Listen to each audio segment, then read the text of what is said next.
Hello guys, welcome back again to our session, to our class. Remember that in this new unit we're talking about modal verbs, and we're also talking about the world of work, and we're talking about jobs and different areas of the world of work. If you remember in the previous lesson, we were just trying to remember how we use the different modal verbs, their different functions, and which are some of the different modal verbs that we have in English. So we mentioned can, we talked about could, and also be able to talk about ability. We said that can also expresses permission. We can use must, mustn't, and also can't. For obligations, things that are rules, things that are extremely important, or that are prohibition, especially when we use the negative, mustn't and can't, they express prohibition. Have to for necessity, don't have to for things that are not necessary, right? That you have the option to do them or not. And should and ought to for suggestions. Now let's check some grammar rules or some things that we need to consider when we are creating sentences with our modal verbs. Let's start with the modal verbs can, could, should, ought to, and must. Something that we need to remember about those modal verbs is that it's not necessary to conjugate them with the third person singular, with he, she, or it. So they never take the final S. So we do not conjugate them, right? So it's the same word that we use for all the subjects, for all types of sentences. So I can, you can, she can, my mom can, you should, we should, they should, right? So we do not conjugate with the subject. It's not necessary. When we create negatives and questions, that's number 2, we do not need the auxiliary do or does. Modal verbs can create their negatives and they can create their questions by themselves. They don't need help, right? So no auxiliaries for questions and negatives. Now, modal verbs, those modal verbs, most of the time are used in the present. That's number 4, and also part of number 3. Yeah, so they do not have a past form. We cannot conjugate them in past. They are not regular or irregular. Yeah, so they don't have past or participle form, with the exception of can and could. We know that can is for present and could is like the option or like the past of can. Yeah, but most of the time, the majority of them, with the exception of could, we normally use them in present tense. That's number 4. So we have 4 rules to consider, right? So we do not conjugate with the subjects. We don't need auxiliaries for questions and negatives. They don't have past conjugation, yeah, or participle form. And most of the time they are used only in present tense. Let's check some examples. In the affirmative, we know that we need a subject for all the sentences. Then we put our modal verb, and then we put a main verb. It's important that we remember that we always need a main verb. If you don't put a main verb in your sentence, your modal verb has no meaning. Yeah, it's not possible to say, I can 3 languages. You can what? I can speak, I can play, I can learn, I can read. So you need a main verb when you use modal verbs. And that applies to can, could, should, must. Any modal verb needs a main verb. So that is the structure for the affirmative. Now, for the negative, remember that we only include not. We don't need auxiliaries. So we just say, I cannot. And in English, most of the time, we put that word, those 2 words together. So I cannot now is one word. Yeah, remember that. We don't separate the not with can. So it's I cannot together. I cannot speak 3 languages. You can use the contraction if you want, and you can say I can't. You can also use could and use the contraction for the negative of could. And it's the same for must and it's the same for should. For must and should, we separate. Remember that we only put not together with can. But for the rest of them, we separate. You can also use the negative. You mustn't finish the essay tonight. Or you shouldn't, or Laura shouldn't sleep more, right? So that's how we create negatives. And questions or interrogatives are very similar. We just change the position of the modal verb at the beginning, and then we put the subject. So can you speak 3 languages? Yes, I can. No, I can't. Should we finish the essay tonight? Yes, we should. No, we shouldn't.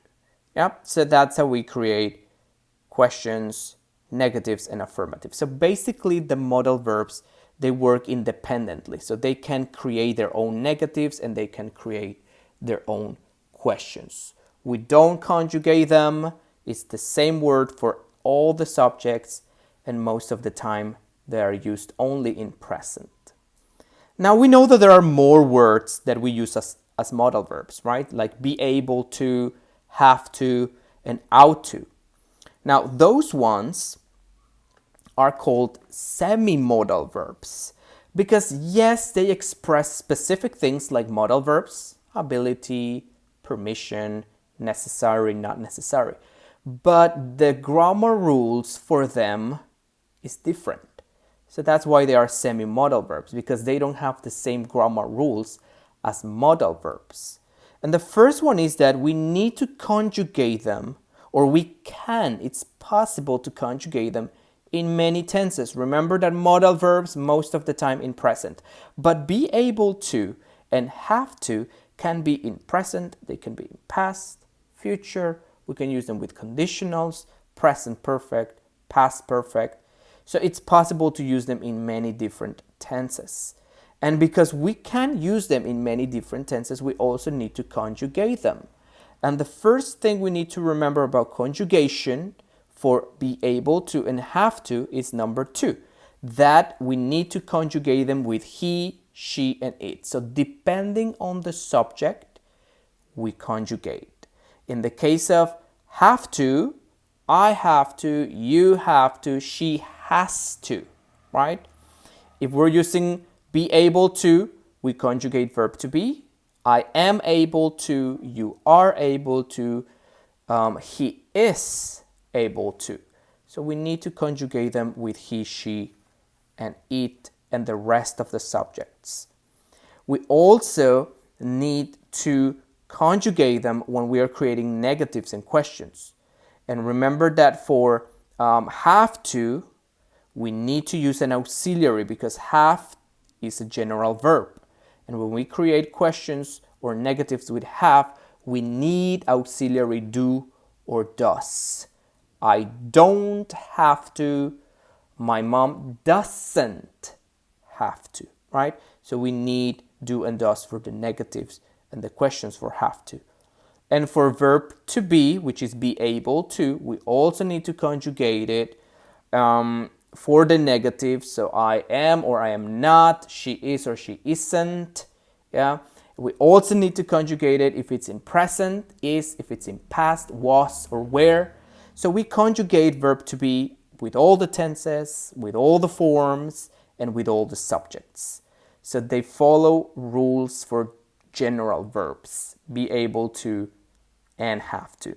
Now, let's check some examples. For the affirmative, we always need a subject, then we use the semi-modal verb. And remember that this semi-modal verbs, all of them have to. So it's necessary that we learn that as a complete phrase, be able to, have to, out to. We cannot eliminate the to.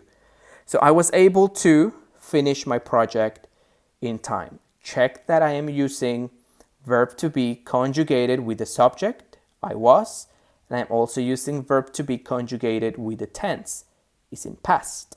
Yeah? Next example says Laura has to. I'm conjugating have with the subject and also with the tense, which is present. So Laura has to finish the essay tonight. You can also use ought to. It's very similar, but remember that ought to, it's a modal verb. So I'm just including ought to here because they have a similar structure with to. Yeah, be able to, have to, and ought to. But remember that ought to is a modal verb, not a semi-modal verb. It's a modal verb, so we do not conjugate. I ought to, you ought to, she ought to. It's the same for all the subjects, and we only use it in present. Yeah. So you ought to talk to your doctor about this.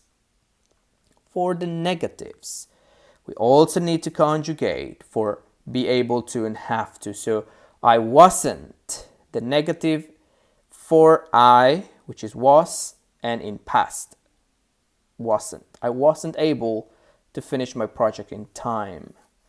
Laura doesn't. I need the auxiliary do or does, and I conjugate for Laura. Laura doesn't have to finish the essay tonight. Remember that out, we do not conjugate, we only include not. So you ought not to take pills without prescription. Now, that's for the negatives. For interrogatives, we only use questions for be able to and have to. And we start with the auxiliary. In the case of be able to is verb to be. Are you able to give a conference about science? And we conjugate. Verb to be is conjugated in present and is also conjugated for you. Are you? The same for have to. We need an auxiliary which is does or do. In this case it's does because it's conjugated in present and it's also conjugated with she. So does she have to finish the essay tonight? Now for ought to, we cannot use ought to in questions, especially in American English. We never use them in questions. If you want to ask a question, remember that ought to is for suggestions. If you want to ask a question about a suggestion, you can use the other option, should. Yeah? So we never use it in questions.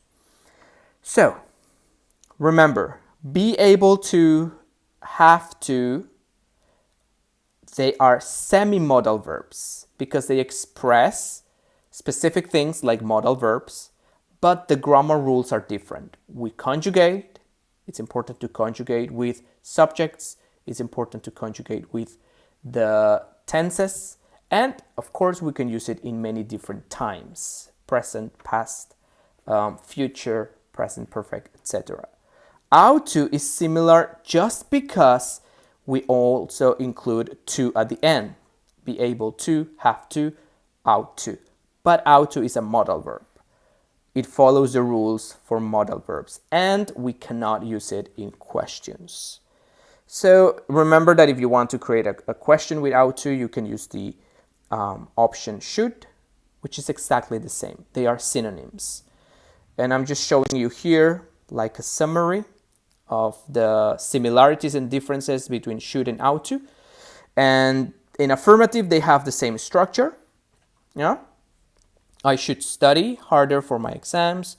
You should be more careful. And I ought to talk to the production. Yeah. So you can interchange should and ought to. You can say I should study or I ought to study in affirmative. In negative, I should not spend. You can also say I ought not to spend. Yeah. For the negative, we shouldn't go on practicing extreme sports, and they ought not to work so hard. But for the question, the only possible thing is should. And we put should at the beginning. We don't need auxiliaries for should. Yeah.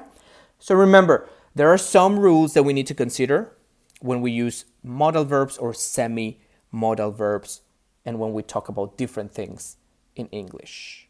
Let's practice some more of this. If you have questions or if you have problems with the information, let me know next class, or you can also send me a message. Thank you very much, and let's see you next class.